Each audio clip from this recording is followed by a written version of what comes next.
aadaa teenya bareeddu jettee jirti jechuudhaan talte akkasitti kunoo uffata hunda uffattee jirti jechuudha kunoo akkuma argitanii hedduu takka bareedaa jechuudha daawwattoota keenya hedduu takka namatti tola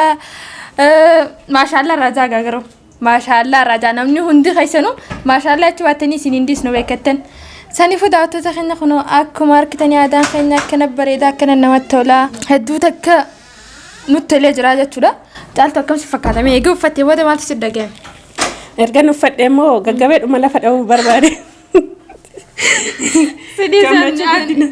isii ta'u uffattee siyaanuu baramaan tana xiqqoo malee lubbuun harmaan itti utaaluun dhabe malee utaaluun naa jirti jechuudha garuu maati sapiraayisii caaltu gootisanii maaliif na dagatteme Wih masanu aman mat mana ibu nafu jal kabde. Dugumatti nafa mutuk nagote jirti dugatti mutuk nagote jirti jechuudha. Duga wanti ni sinin jawa mashallah rajeetiin jira. Inafa akkasitti qabu garuu waan caaltutti naafuuf yani dila san qabu jechuudha daawwattoota keenya. Amma mashallah jeetiin jira gaay harmaan utaaluun dhabe silaanumaan utaala. Akkasitti daawwattoota keenya anillee numaan utaala dhaaf fagaatti qabu akkana yoo taate. Utaaleetu maan isin garsiisa. Hayyee caaltu ni utaala bakka. Utaale mara kon qabu. Hayyee قال سمعت أنا أكم سيات درتي مي قلبي قلب أننا داشو درتي أوف أكم ما جات درتك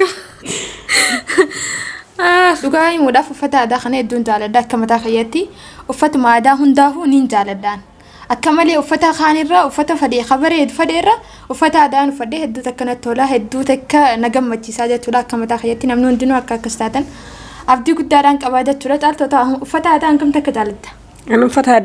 ada rumawan TF ada kiyop sawan TF baik sejalan. Akka sumatti gaada wattu tafi kabajamtoota keenya warreen caaltuuf gammaddanis gammachuun teessanillee gammachuun teenyallee gammachuu teessanii jennee gammachuu caaltu isin wajjin qooddannee jirra jechuudha. Akkasitti jechuudha nuuf gammadaadha. Maashaallah jaafi caaltuudha fi akkasumatti uffanni khoni garuu biyya kanatti warreen biyya jiru aadi uffanni isin bira waan guutee jiru fi birqi isinitti fakkaatu waan jabaa isinitti fakkaatu jechuudha. Laakiin ammoo biyya tanatti hatta bakka uffanni itti gurguramutti hedduun argamu jechuudha khoni. Kana ta'eefa adii isaatti kanaatu argamu malee hedduu kun argamu. Ahamishi argame jechuudha kunis bitame inshallah gizee biyya teenya galee aadaa feenis keessisa. Kufneeti kasifra adisna jechuudha bas biyya kanatti harkachuun jabduudha jabdu harkachuuni takkanaati daawwattoota keenya caaltu waan tidagame isiniif ibsitu jechuudha arraan tana bakka manuma hawluma tana wasin seen asuma dhaabbanne asoyno bakka angamachuu hasalbuun dhaabbadhu fi cicicee na jettu jirtooyi ella cicee umara kon qabu ella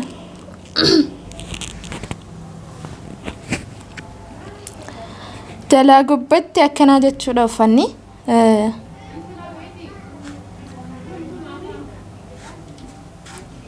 akkasi bareedaa jechuudha wattoota keenya seenuuf deemnaa jechuudha kunoo ularra dhaabbachaa oolu dadhabeetiin jira dadhabne caaltuunis ammaan tana dadhabdee jirti waan ta'eef daawwattootaa fi kabajamtoota keenya kunoo akkuma argitanii gammannee jirraa sinutti tolee jiraasi jechuudha haliimaan teenya bakka galateeffanneetu akkatti galata kan kee galchinu hin beenu jechuudha hedduu takka nuuf galatoomi kannaan xiqqoo fi guddoon qabdu kannaan abbuma fedhe birattu xiqqaatus guddatus kannaan ilma namaa jabaachuu qabdi kannaa xiqqoo naa kannee guddoo naa kanneen hin jirtu namni kannaa si kannee jechuun kabajaadha wanti haliimaan goote waan kannaa bichatti lakkaa'amne jechuudha kannaa guddaa kanniteef jechuu caaltuudha fi waan guddaa gootee fi hedduu takka wallahi anillee hedduu takka fakkeenya naa taatee jechuu akka mataa kiyyaatti nama takka nama taateef takka nama masalaan rakkatee jiru nama waatee nama fadhee gargaaruun bareedaadha jechuudha daawwattoota keenya nama fadhee bira dhaabbachuun nama fadhee sapiraayisii godhuun hedduu takka bareeda daawwattootaa fi kabajamtoota keenya akkasumatti kunoo kannaa hunda argitanii jirtanii jechuudha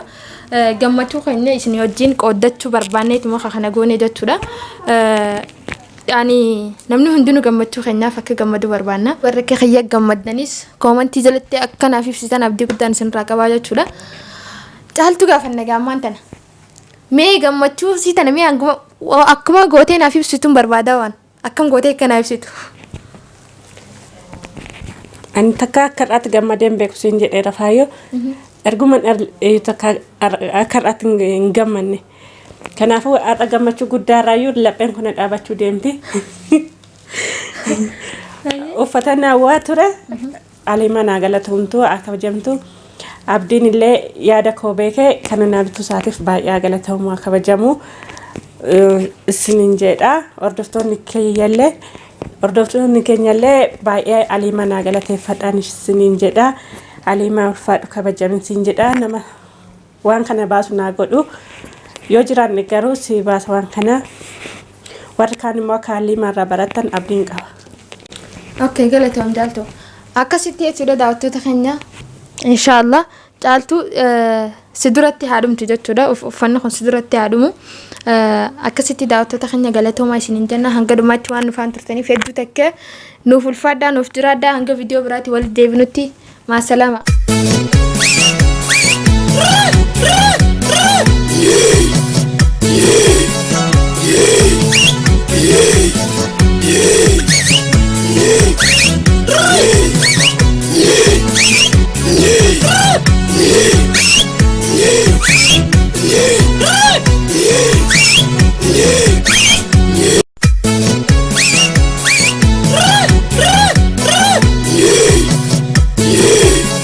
Yeah.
Hey.